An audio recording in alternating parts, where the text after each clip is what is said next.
Okay, somebody needs to give me a comment. Let me know if I've got the audio turned on now, which I had the audio turned on. And for some reason, it's blocked.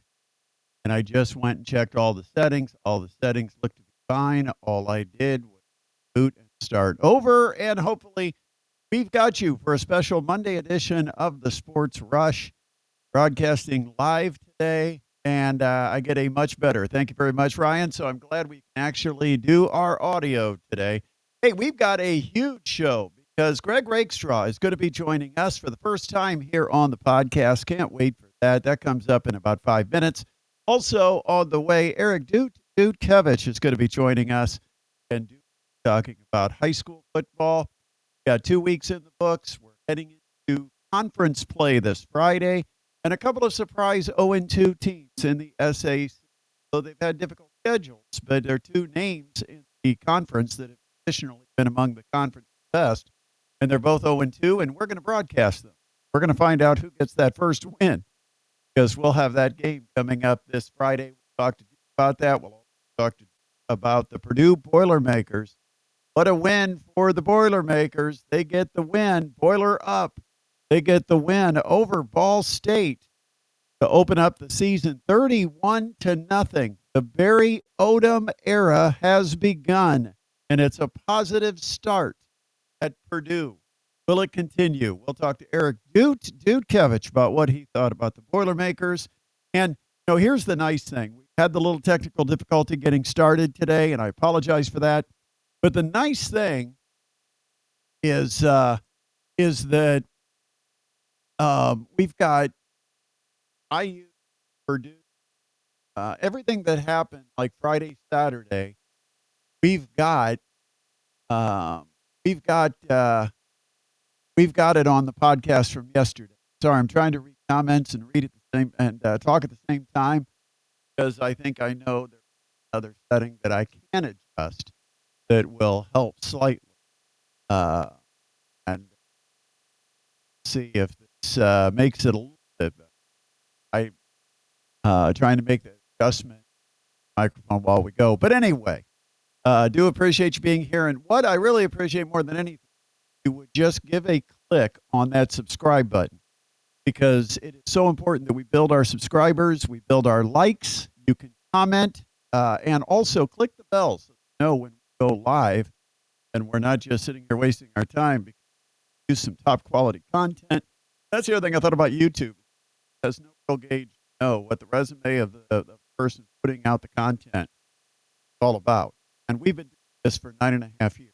So if you've enjoyed the show, you've listened to it on radio or you come across it on YouTube, you're enjoying the content, let you know this is a show that is worth them pushing out, and give us that subscribe. That's all it is, because ultimately we're not going to send you email. You're not going to be sent a bit. It's totally. So it's really just a nice gesture to say, I'll subscribe. I want to hear more of what he's got to say. I want to follow my favorite teams here in Indiana. That's what we do here. That is all about what we do. And so we would really appreciate.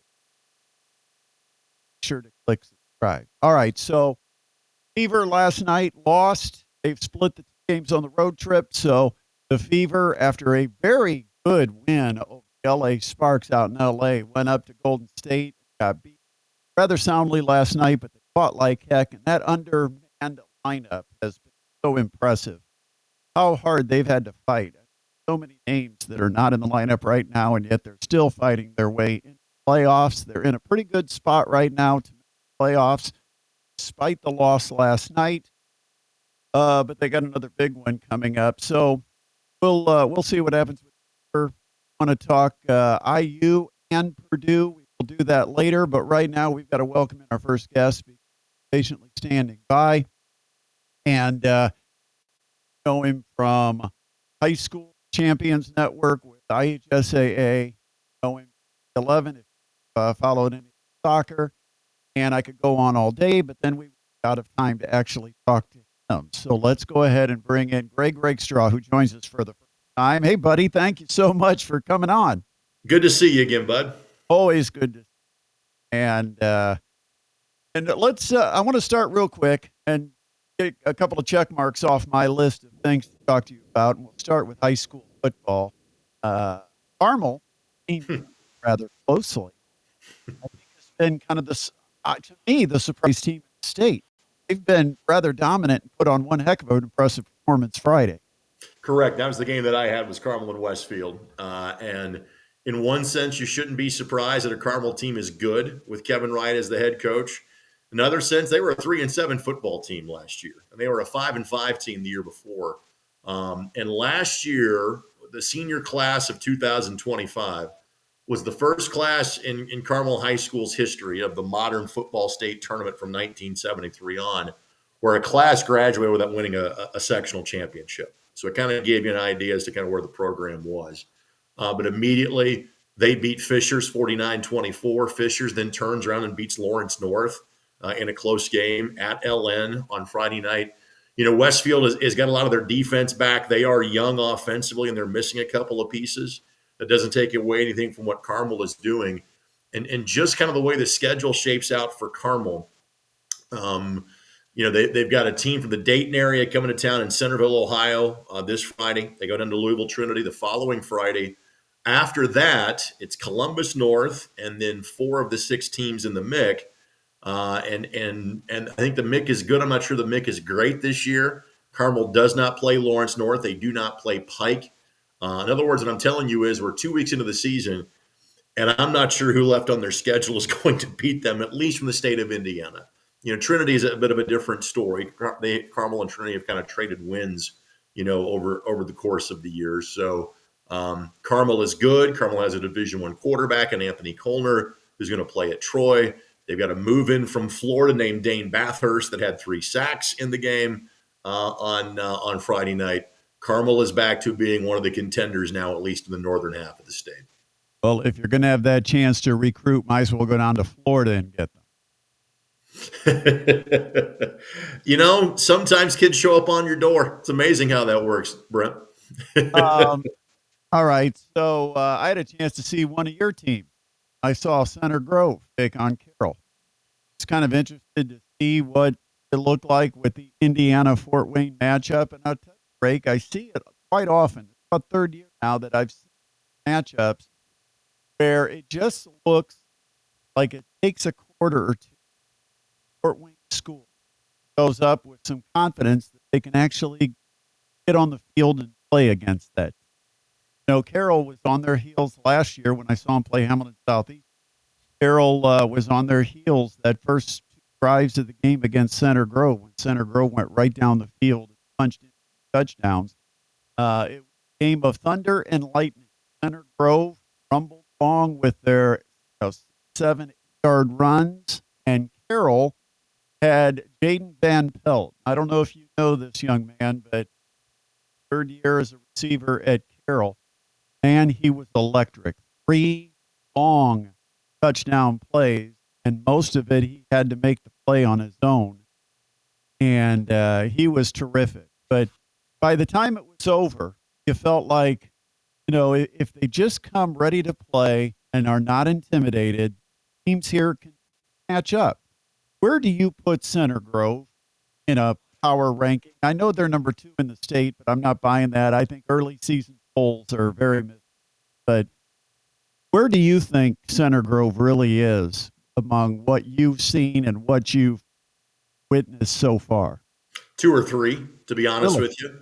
I think Brownsburg is number 1. I think, and you know, they beat Cathedral 29-0, and Brownsburg returned most of their skill position kids from last year, and obviously being the state champs. I'm kind of putting Carmel 3 right now and Center Grove 2. And I do think Center Grove, because they've got a sophomore quarterback, they're a team that's going to improve as the season goes along.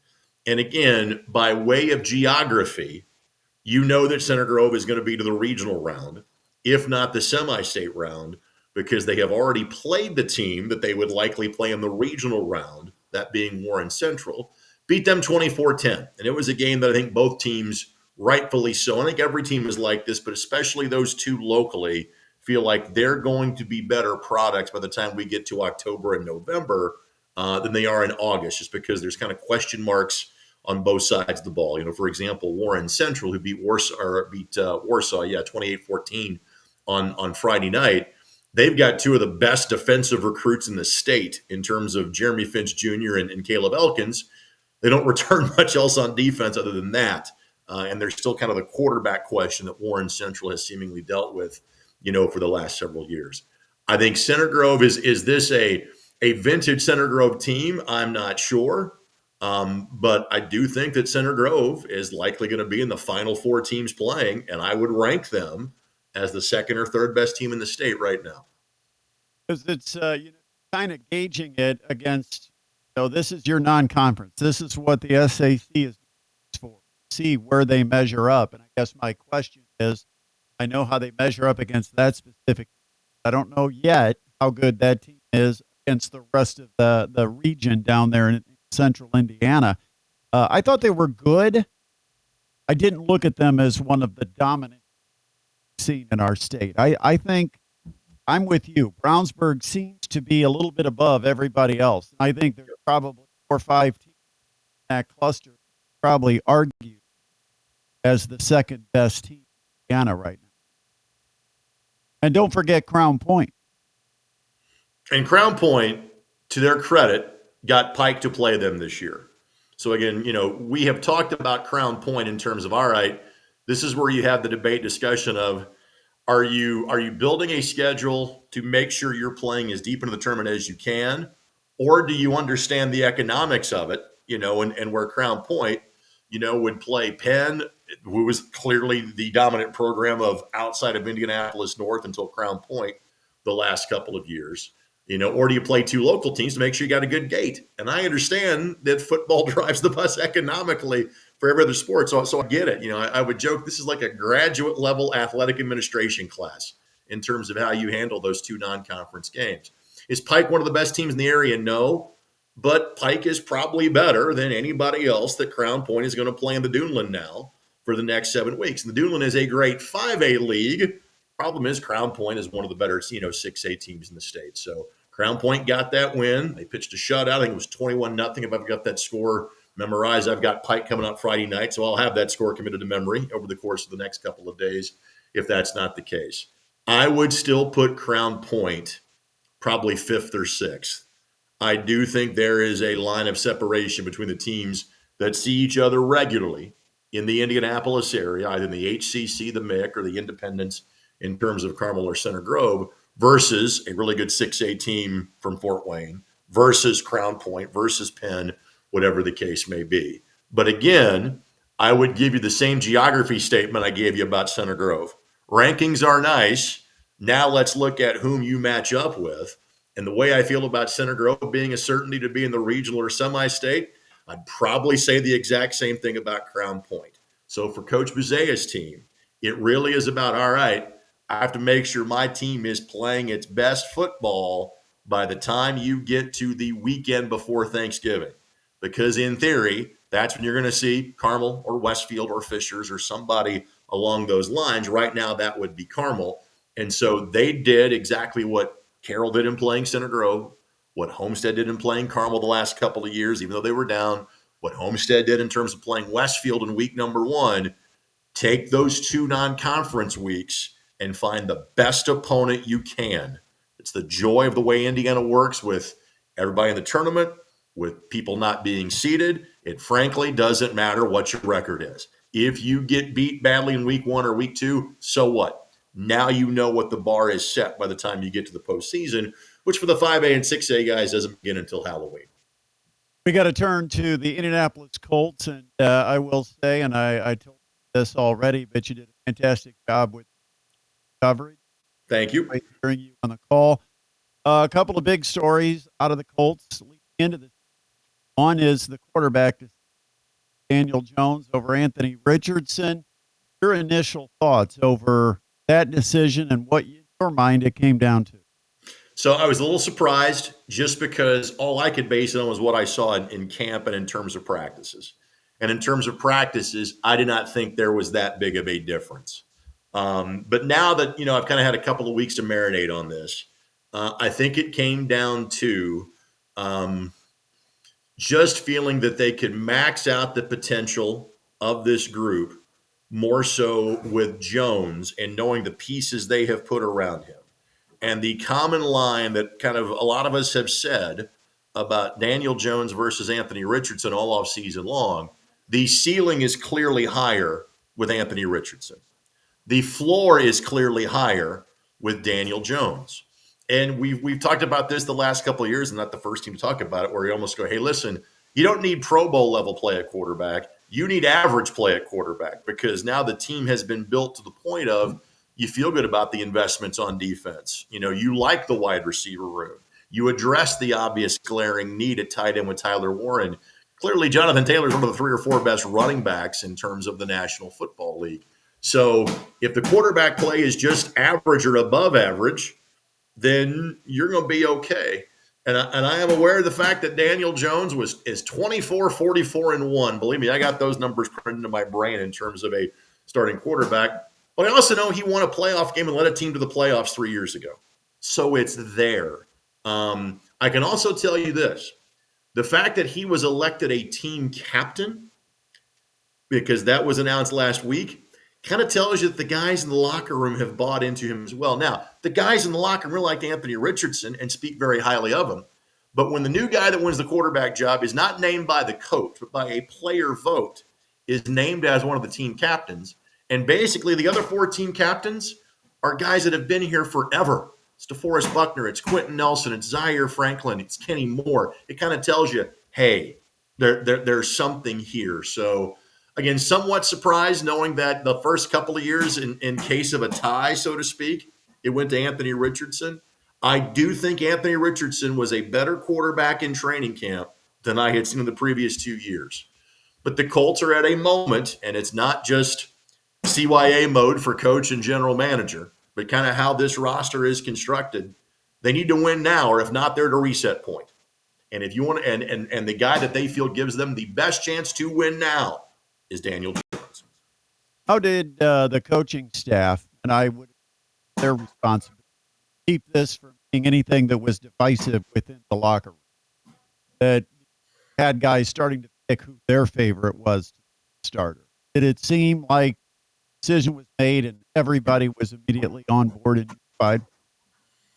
Everybody seemingly handled it very well. I'm not sure if there was PR training before, or they correctly, kind of had the temperature of the locker room. And to be fair, like during training camp, we don't have access to the locker room. Guys are brought to a specific area. Training camp officially ended after the Packers game on the 16th. The decision was made on Tuesday, the 19th, or at least announced at that point. Locker room was open that week and the next week, and guys did a great job of towing the company line. And again, I will cite the example of Daniel Jones being voted a team captain. Again, that's not coach nominated. That is a player decision, and the most vote getters get it. So clearly the guys in the locker room have bought into Daniel Jones. Frankly, we all have sources that do this. I was getting feedback from players through kind of outside sources from the Colts that guys were impressed with Daniel Jones on the first day of off-season workouts in April. So in other words, that groundwork had been laid for 4 months until they got to that point. So I really don't think it's a divisive issue in the locker room. And part of it is, again, the guys like Anthony Richardson. He is a well-liked figure in that locker room. But a lot of people are going to be free agents this year or next. And they know if it's going to work here, it has to work now. So I think the way that Shane Steichen felt about the situation is the way guys in the locker room felt about the situation too. Cuts came next, and the Colts got it down to a 53-man roster. And I guess the name that everybody immediately gravitated towards was Juju Brents as one of the big surprises. Is that the way you saw it, that was the biggest surprise among the Colts cuts? Sure. I mean, and to be honest with you, when you have a quarterback battle, it kind of blots out the sun for everything else. But in all honesty, you felt pretty good about, you kind of knew who the Colts wide receivers were going to be going into training camp. You kind of knew who the Colts tight ends, for example, Jelani Woods, I thought looked really good, but there were 4 guys ahead of him. You kind of knew how that was going to play out. There's going to be some discussion about 3 running backs or 4, but Khalil Herbert got hurt and never really had a chance to kind of showcase his skills after week 1, so they carried 3. In other words, there was really only one other starting position battle, and it was the starting linebacker opposite Zaire Franklin. Other cuts happened because of injuries at corner and safety. Don't forget, the Colts had 2 guys they drafted, one on day 2 and one on day 3. They really liked that are both already out for the season. Justin Wally had kind of won a starting quarterback or cornerback job already before camp started as the slot corner. They were going to bump Kenny Moore outside. That he gets hurt against the Ravens in the joint practice on August 5th, and his season is over with. They loved Hunter Wohler in terms of the safety / linebacker out of Wisconsin. He was going to kind of play a dual role. He suffers a Liz Frank foot injury. He's done as of August the 16th. So that kind of opened up, some moves, and felt the Colts had to make some moves. In terms of Juju, so much has been made about Anthony Richardson, who played 15 games in 2 years. Juju had played 11. He played in 9 games his first year, played in 2 games his second year. So there's the greatest ability is availability. Then there's also the clear thumbprint that Lou Anarumo has on the defense. And it wasn't just Juju that was a guy that saw decent playing time the last couple of years that was jettisoned. Sam Womack was a waiver wire pickup who kind of became an every Sunday starter last year, and he got cut. Chris Lamons wasn't with the team during the offseason program, got signed early in training camp. He played very well, and he got cut too. So how this team is going to play defensively is very different. That's a good thing. Than how they had played under Gus Bradley, and then before that, even with Matt Eberflus. So they feel they need corners a little quicker, corners that can get up and play a little more press man coverage, because that is what this team is going to do. So it was a mixture of injury and style of play that did indeed make Juju the biggest name that was a casualty of the roster 6 days ago. I'm going to say something I couldn't have ever imagined myself saying over the last 3 or 4 years. Is the strongest position group on this Colts roster now the defensive backs unit? It might be. When you bring in Cam Bynum, when you bring in Mooney Ward, if there is any quality football left in Xavier Howard, I mean, my goodness, the man had a 10 interception season in 2020. He's played 100 games, but did not play at all last year. Kind of stayed in shape to work out for teams, but never found the fit. And again, Lou Anarumo coached him his first 2 years in the league, so that's kind of that experience factor there. It can be. Brad, I would say the other direction you go with this is the deepest group might be the wide receiver room, because they return basically their top 6 from last year. And so I would say that would be part and parcel. But yes, when you invest the money that they did at safety and cornerback, and you still have a guy like Kenny Moore, and you have a guy like Nick Cross that went from basically, being a special teams player in year 1 and year 2 to being top 10 in the league in tackles a season ago in his 3rd year. Yeah, there's some strength there. And so again, it's part of why I think the Daniel Jones moves was made. The Colts feel really good about almost all of their roster because they've kind of invested around the quarterback position. And so they made the move at quarterback, knowing that they feel that the other 21 starting spots are pretty well solidified. We've seen over the last couple of years a slow transition in the offensive line. Like each year, we're talking about a different guy or a couple of guys. What do you think about? And the Colts have always been one of those top offensive line groups in the National Football League. Are they still up there? And if they've slipped, where have they slipped to? How good is this offensive line unit? You don't question left tackle or left guard. You just sign Ryman to a 4-year extension early in camp. Quentin Nelson's an all-pro. You let Ryan Kelly go, after 9 years with the team. Right guard was a revolving door because Will Fries was really good. Then Will Fries got hurt. Now he's playing with the Minnesota Vikings, just like Ryan Kelly. It's fair to question Braden Smith because when he played last year, he was great, but, dealt with anxiety issues and walked away from the team for the last 6 weeks of the season. He is back. But you question the right side. This was almost kind of the Bill Polian blueprint. Where you draft a guy, he's a backup for a year, then hey, you're starting, and that's exactly what happened. Gonzalez was drafted maybe to be the right tackle replacement for Braden Smith. They're going to try him at right guard. It's the reason why he actually played in the third preseason game and other starters didn't. He actually played in all 3 games and played at least a quarter in all 3 games because his experience is at tackle. And athletically, maybe he's better to be a right guard, but that's where he's going to be. That's your 3rd-round pick from last year. Tanner Bortolini was your 4th-round pick from last year, but you drafted him to be, Ryan Kelly's replacement. So, again, the process is a good one, but now let's see this in action. Let's see if Gonzalez, who played about half the games last year, and Bortolini, who got a handful of games last year as a backup, again, the proof will be in the pudding starting on Sunday. Hey, it's the opening game. I don't know if anybody has told the Colts it's the first game. We should tell them it's the 3rd game. That Right. 2 of those games they already played counted because they're not very good in openers. No, you got to go back to 2013, and maybe the most damning stat I can give you is the starting quarterback in that game for the Oakland, not Las Vegas Raiders, was Terrell Pryor. That's how long it has been since the Colts won a season opener. Or you can look at it this way. This is my 14th year of being a part of the Colts radio network. That game took place in my 2nd year as a part of being the Colts radio network, just to kind of give you an idea. So it's been a minute. And yes, I think this group is well aware that a better start would certainly be nice. And they play 4 of their first 6 games at home. Now, the first 2 games they get are against teams that, ironically, they were kind of battling for the last playoff spot last year. It was Miami and Denver who were kind of the swing games, and they won one, and they didn't win the other. And there's the Denver game that unofficially did them in. But I would also say this, the back half of the schedule I think is tougher. But the other real quirk of this schedule, Brett, this year for the Colts is the fact that they don't see Jacksonville or Houston until Thanksgiving. They'll play Tennessee twice, who's obviously rebuilding, first couple of months of the season. Their next division game isn't until Houston at home on November the 30th.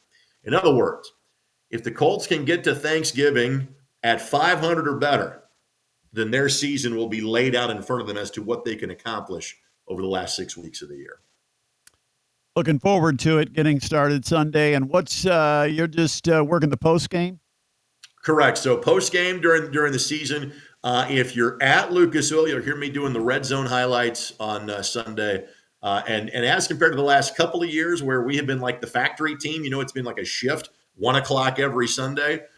Because of the fact that we play both the AFC and NFC West this year, a lot more 4 o'clock games, and seemingly something very rare, a Monday night home football game for the Indianapolis Colts. Not to mention a trip to Germany in the middle of November. And before you ask, I'm staying here in Indiana. I do not get to make the trip to Berlin.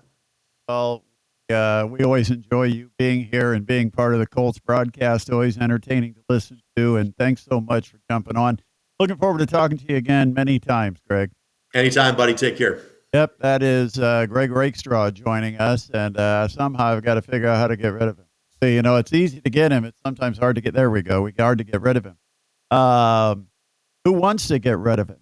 I mean, I could talk to Rakestraw for a couple of hours, nonstop. I mean, really could.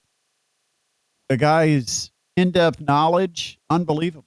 Just so appreciative of him taking time to join us. And speaking of someone taking time to join us, we got to keep, because there's so much to talk about. And we talked a little bit with Greg Rakestraw about some of the Indianapolis high school teams, but let's talk about what's happening right here in the 260. There's the guy that knows everything happening in the 260 from Parkview Sports Medicine. It is Eric Dutkievicz. Good afternoon, Brett. Good to be with you on the video version of the Sports Rush for the first time. It's been a while, but I like the new digs. It's coming along with some of the graphics works, and it looks good. Sounds good too. I apparently have been having some audio issues, so I apologize. I don't know why, but the problem is when you're doing a live broadcast and you're the producer for yourself. Oh yeah.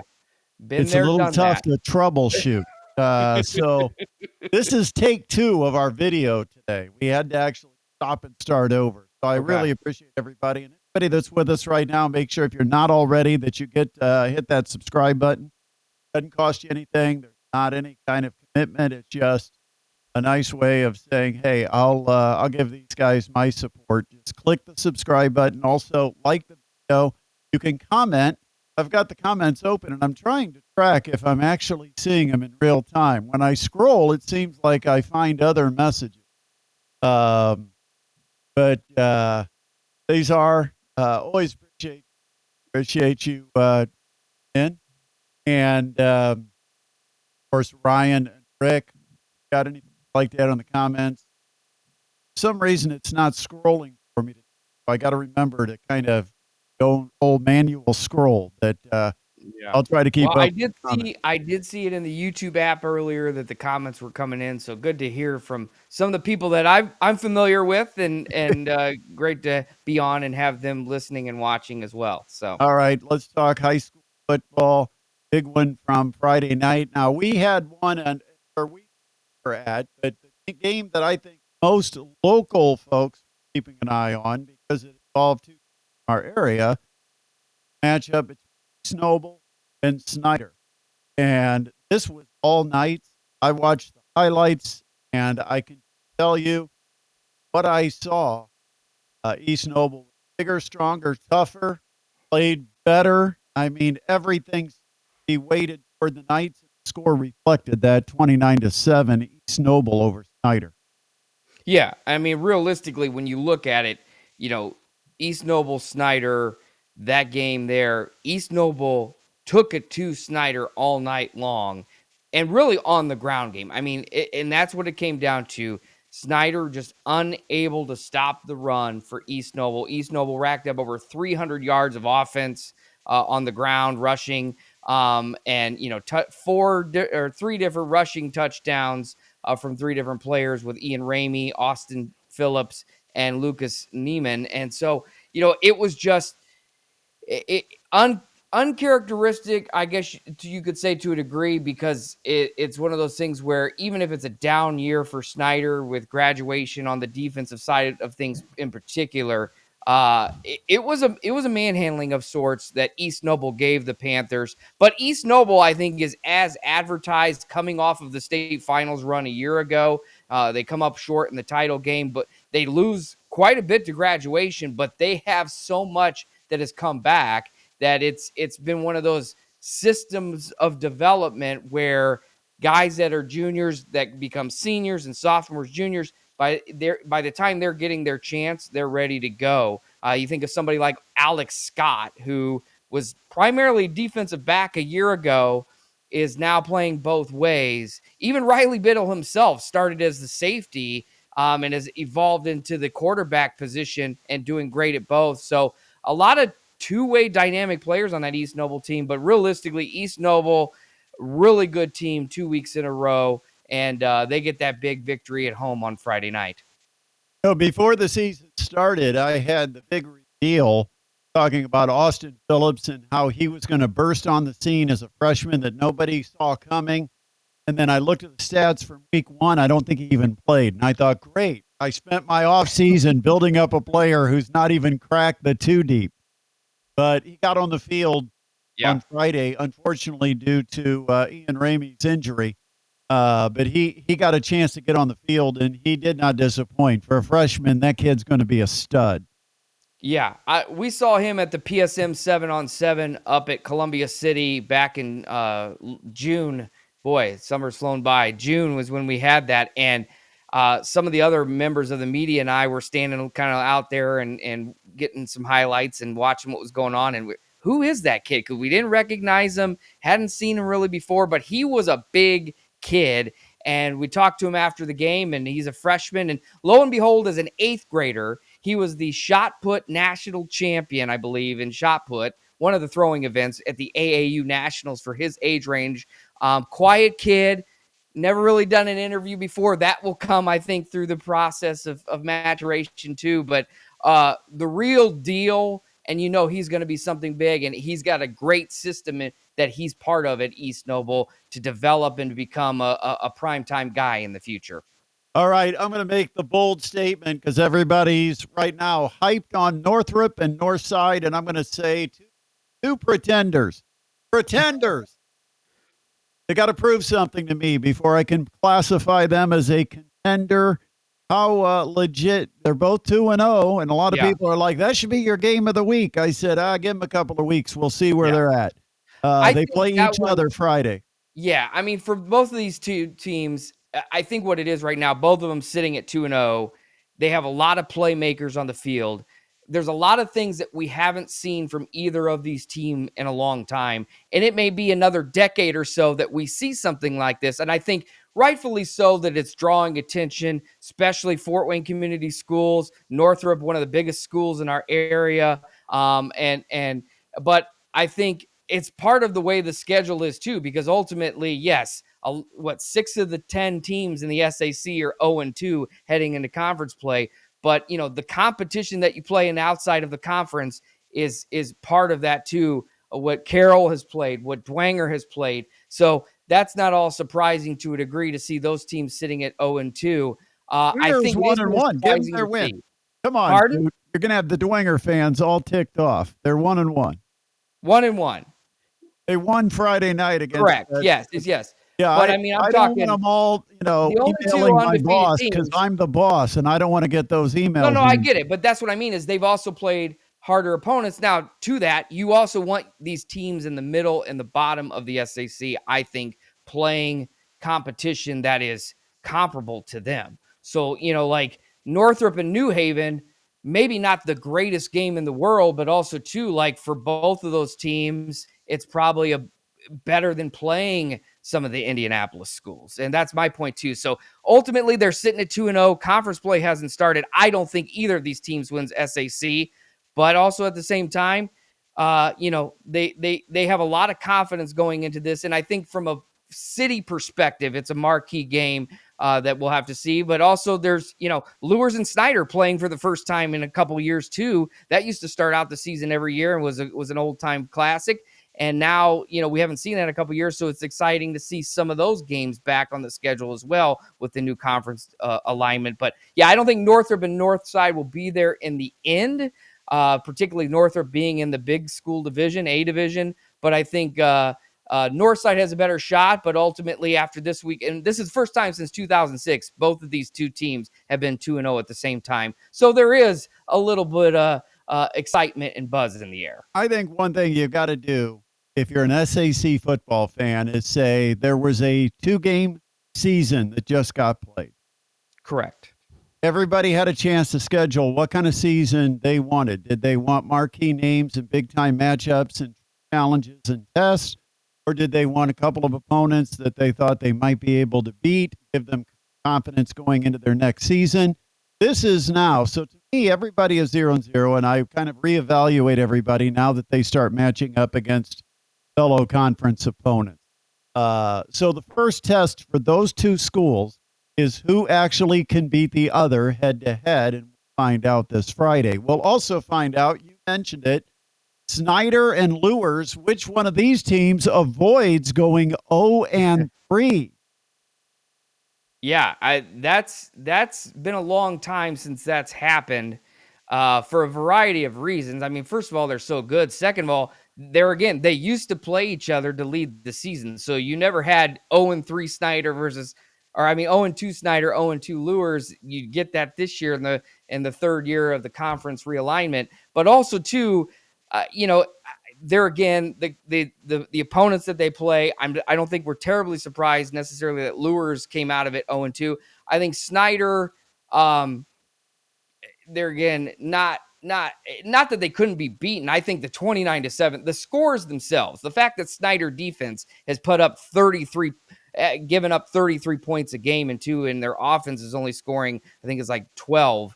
I think that is, drawing a lot of attention to it too. So as they go through that SAC in the big division and the Carrolls and the Dwangers and the Homestead, what will that look like at season's end? Because if it's 33 points a game or something similar to that, as the season goes on, you're not going to win games in the SAC and have a shot to win SAC. Like I think the Panthers they're in that conversation. They have to be. Everybody is on that big side because it is a new season for everybody. I'll tell you what concerns me with Snyder in this matchup that we got this Friday is that Snyder's given up 700 yards of rushing in 2 games. Yeah. And we saw Bishop Luers. Where's their strength? That big, huge offensive line. Correct. I think they're going to trust their sophomore running backs. I think they're going to trust that offensive line to physically wear out Snyder up front, try to bust some plays on the ground. I mean, this could be a challenge for Snyder because of the fact that Snyder is being challenged right now, stopping the run. They have got to figure that out.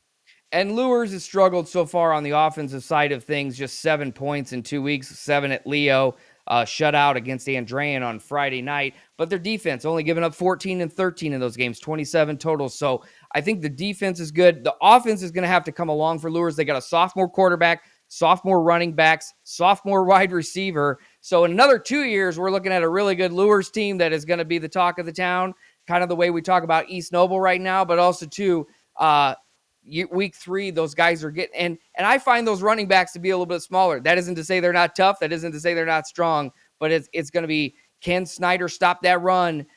Because I think that really sets it up where Luers has to throw the ball, and I think Snyder can, if they can get it to that helps them as well. Any other games jumping out at you for this Friday? Well, looking at the schedule, I think in the SAC, after those 2 games, it's pretty much, business as usual. I think the ACAC game, South Adams and Bluffton, that's one, because especially now we're going to start seeing those dominoes fall with a 6-team conference. South Adams was ranked in the top 10 in 1A, Bluffton a top 10 team in 2A.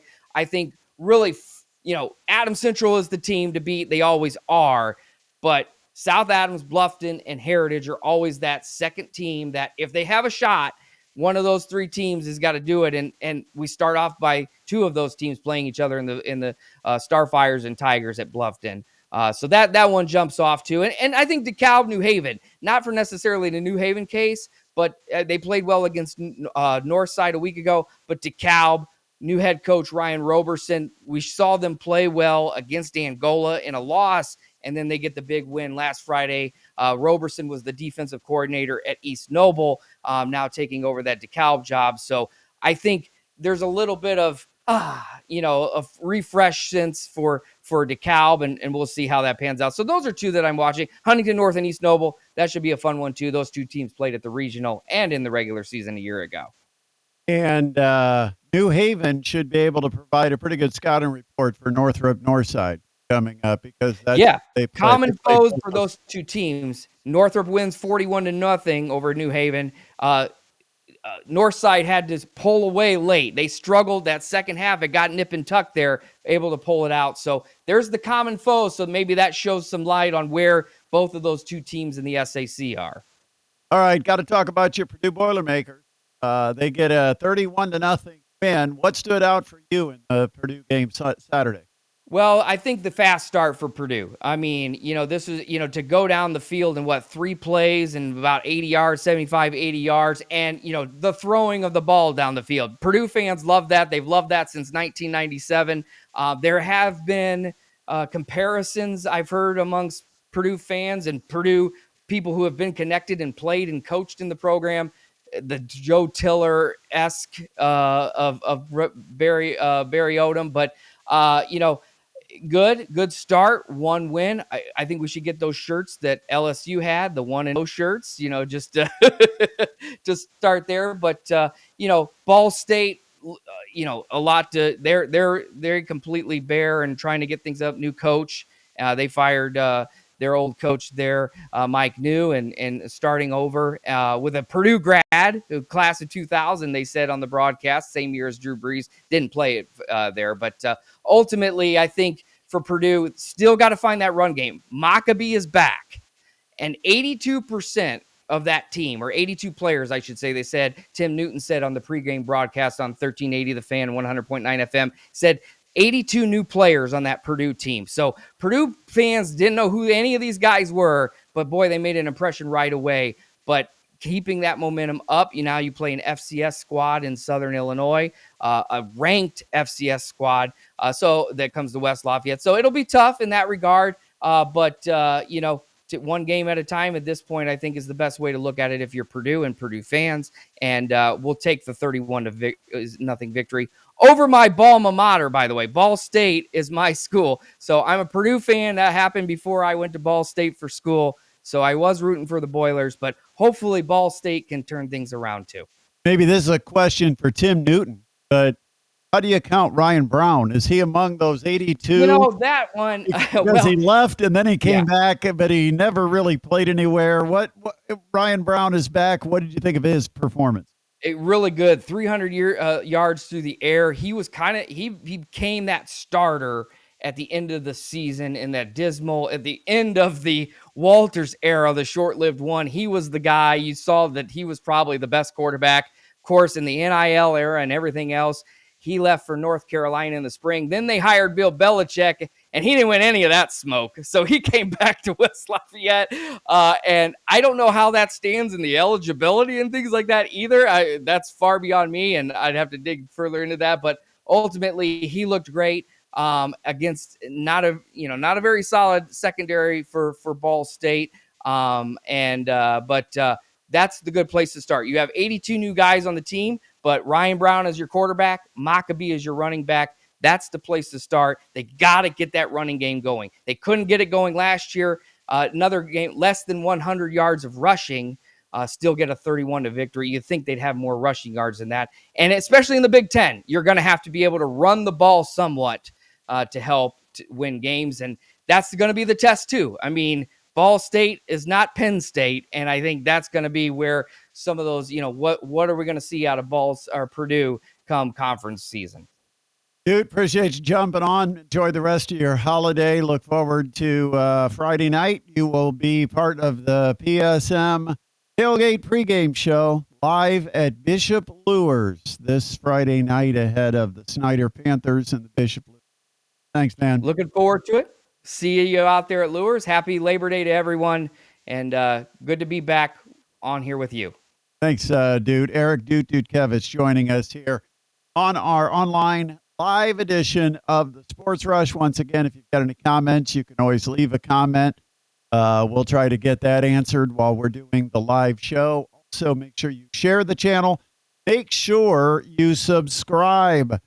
If you haven't subscribed, click that button. What are you waiting on?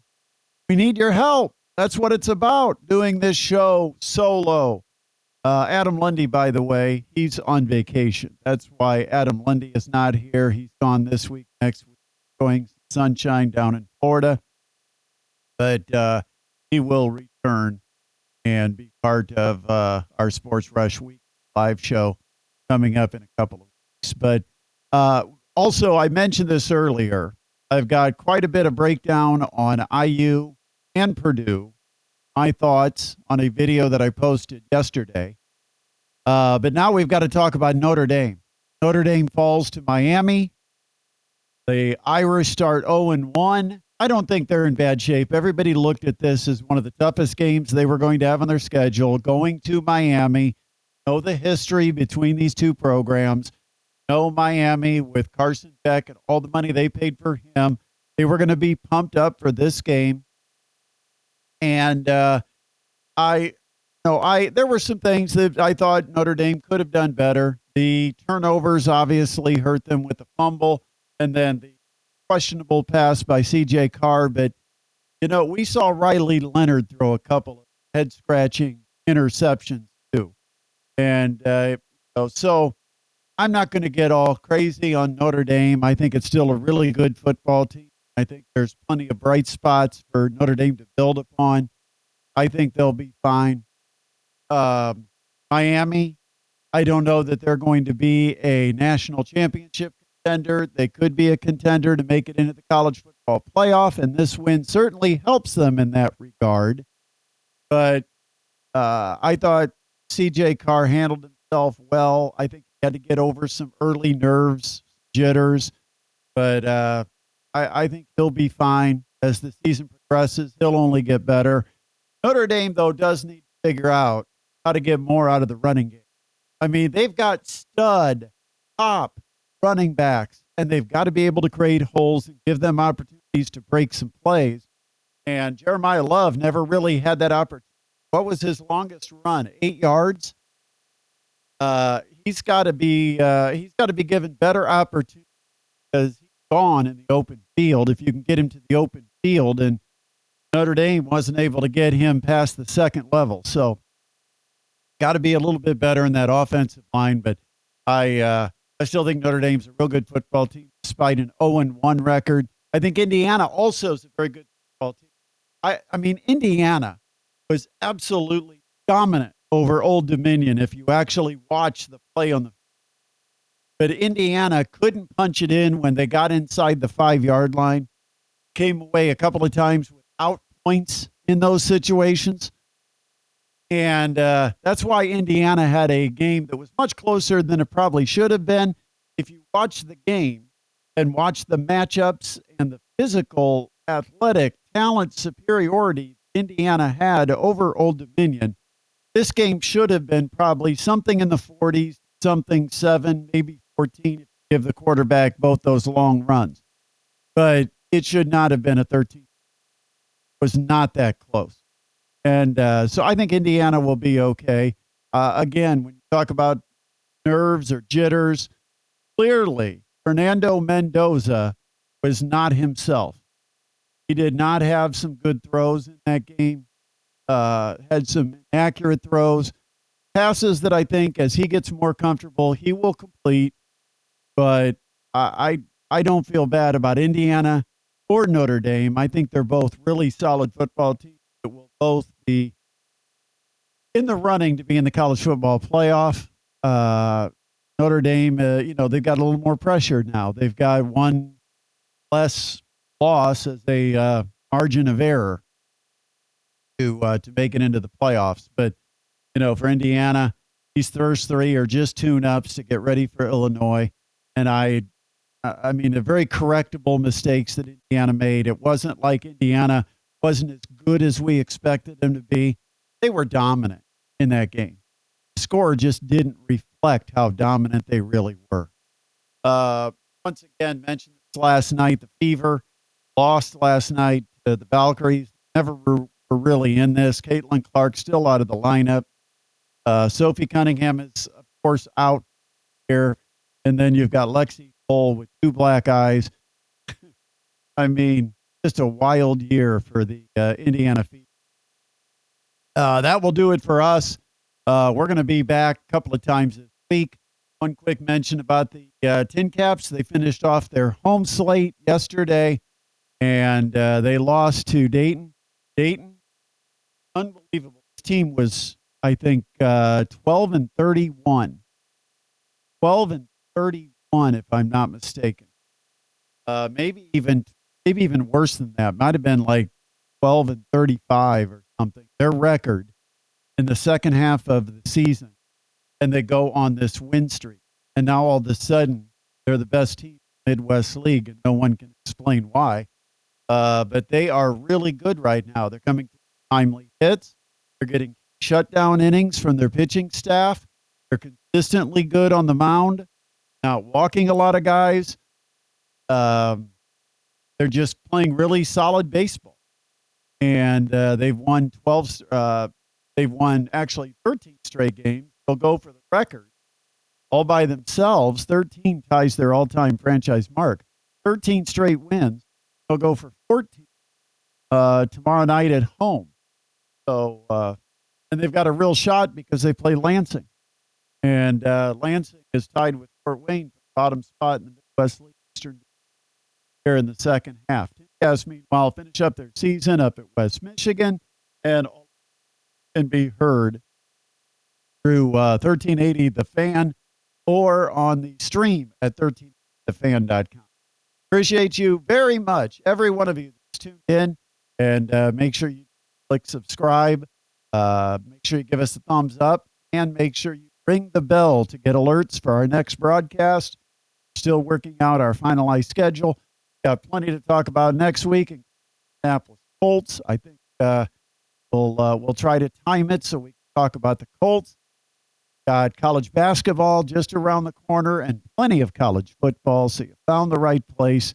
We'd like to have you stick with us through the football season.